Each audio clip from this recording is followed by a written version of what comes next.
Cześć, witam Was, Łukasz tutaj z firmy Stradale Malusaka z Japonii i w dzisiejszym vlogu chciałbym Wam zaprezentować tego oto C55 AMG, którego nabyliśmy z wadą wpisaną na karcie aukcyjnej.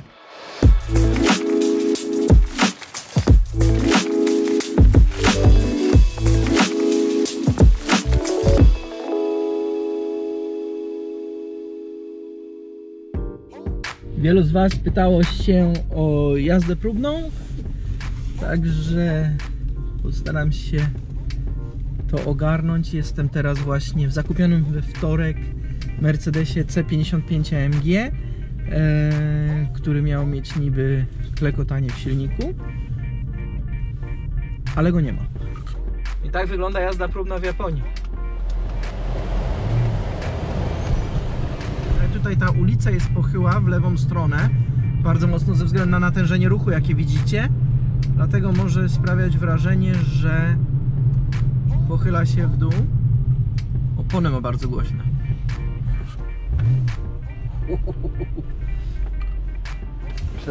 Troszeczkę mocniejsze od mojej BMW. Roboty drogowe.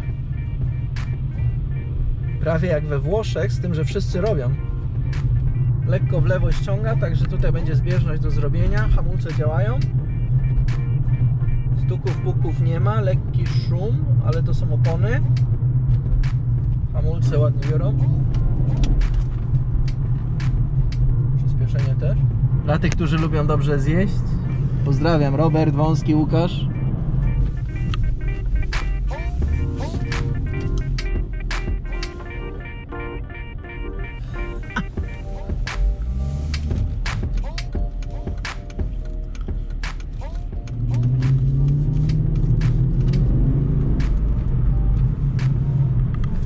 Czwarty bieg, zmieniłem na manualne ustawienie.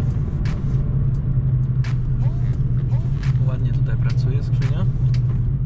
Czwórka wchodzi, problemu nie ma. No ale jak widzicie sami, jest taki, a nie inny ruch tutaj u nas w okolicy, więc dla mnie osobiście jest bardzo ciężko cokolwiek zrobić. Aha, jeżeli będziecie mieli jakieś pytania co do dawania na zimnym samochodom, to kamera się już kręci od 7 minut. Silnik jest ciepły.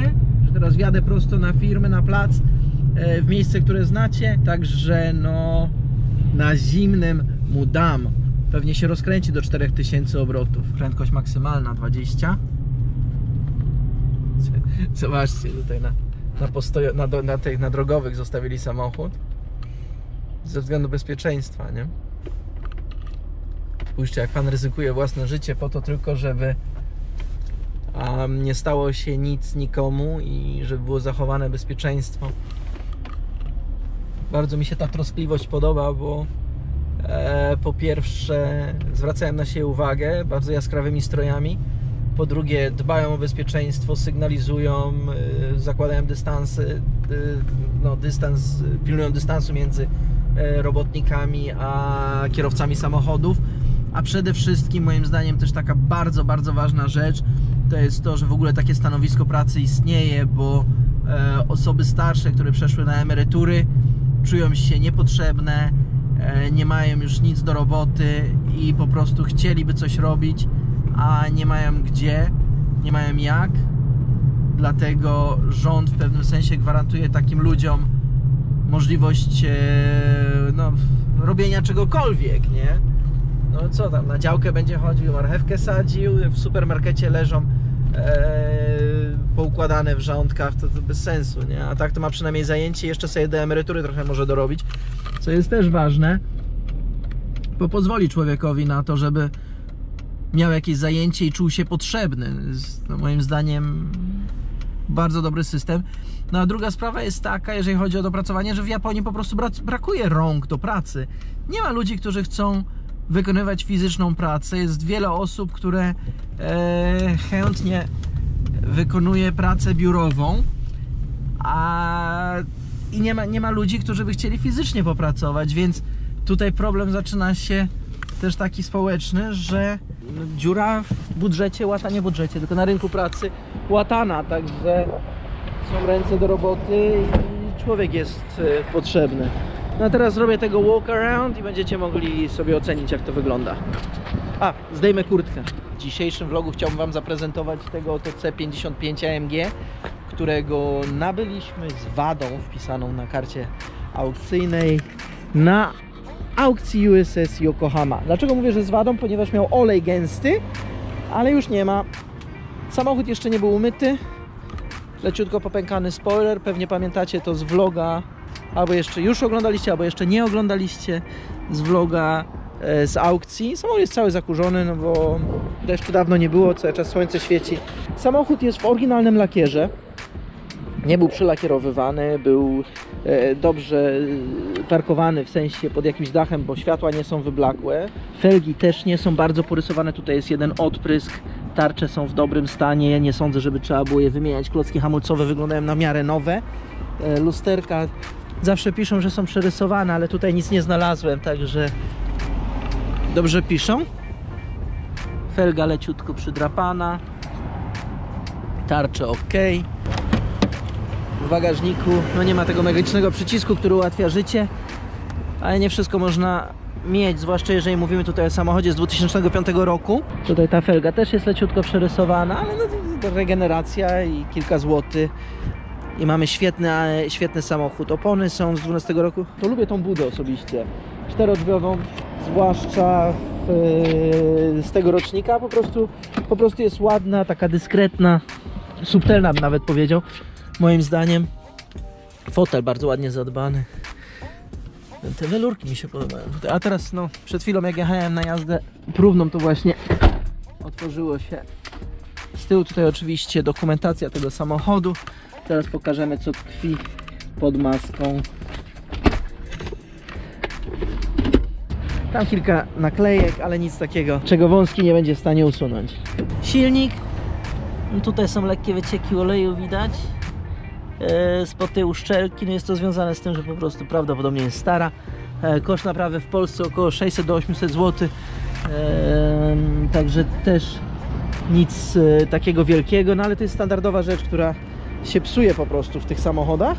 Śruby nie były ruszane tutaj, także błotnik nie był wymieniany.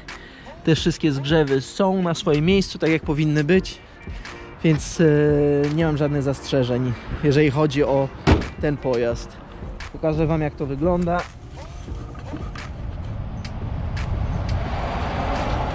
Od kiedy go kupiliśmy na USS Yokohama, wiele się nie zmieniło. Przybyło mu tam 3-4 km, nie więcej. Tutaj progi też są calutkie, zdrowiutkie. No tutaj mówię, samochód jest brudny, ma delikatnych kilka zadrapań, ale naprawdę nic wielkiego. Widać, że tutaj przy tych drzwiach miał, no właśnie, ja sprawdzałem, przy tych drzwiach miał takie delikatne uszczerbki. Przy tych już nie. Udało nam się bardzo dobrze kupić ten samochód, ponieważ no, przebieg ma dość wysoki, ma niecałe 100 000 kilometrów, chyba 90 parę. Także ma trochę nalatane jak na japońskie warunki. I tutaj mieliśmy budżet w granicach 9 milionów, no, 900 000, 91 755 km.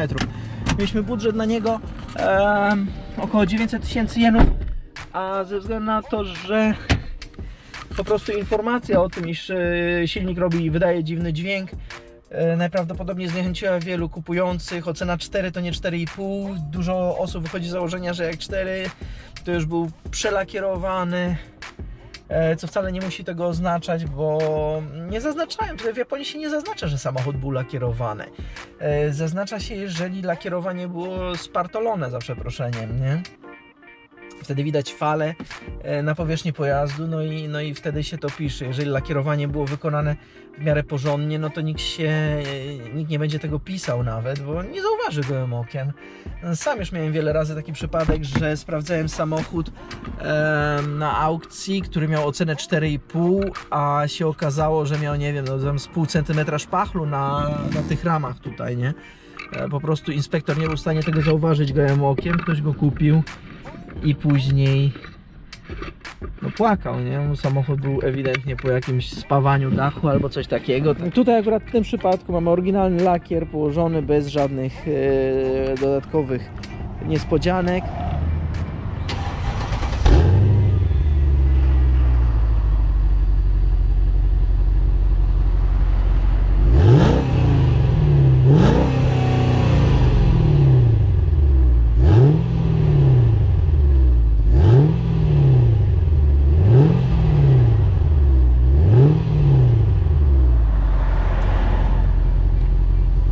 Powiem tak, mógłbym mieć taką kołysankę do snu za każdym razem, kiedy się kładę spać. Nie wiem, te 5,5 litra kompresory po prostu brzmią fajnie. Owszem, naturalnie aspirowane 6.2 ma jeszcze takie coś dodatkowego, ale tu w przypadku tego samochodu no, nie mogę nic dodać, nic ująć. Aha, wracając do ceny samochodu, tak jak powiedziałem, budżet był 900 000, udało nam się go wyciągnąć za bagatela 700, czyli 200 000, to jest jakieś 7 000 zł poniżej zakładanego budżetu. Wychodziliśmy z założenia, że dźwięk, który inspektor napisał na karcie, to był dźwięk związany z, jak to się nazywa, wspomaganiem kierownicy, a okazało się, że po prostu było zimno i zimę mamy teraz w Japonii, jest zimno, w nocy samochód stał, następnego dnia go przetransportowali i po prostu gęsty olej nie poszedł na kielichy. Tyle z tym problemów było. Dzisiaj jest 12 stopni na dworze, jest południe, 11:40, więc zdążyło się wszystko nagrzać i nie mamy tutaj nic wielkiego do dodania.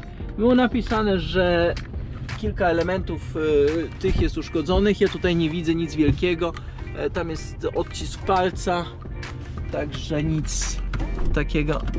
To jest takie, nie wiem, czy on tak po strzale chodzi, ale się otwiera. Zamykać się zamyka o wiele łatwiej.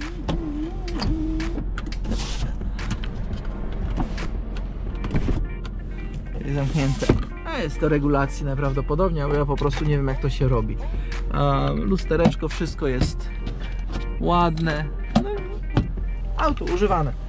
I też ktoś płakał, że w wersji anglojęzycznej obwiozłem ludzi dookoła tym Skylinem żółtym, bodajże, albo RX-7, nie wiem czym. Was też obwiozę dookoła w wersji polskojęzycznej. Nie wiem, czy znacie ten samochód.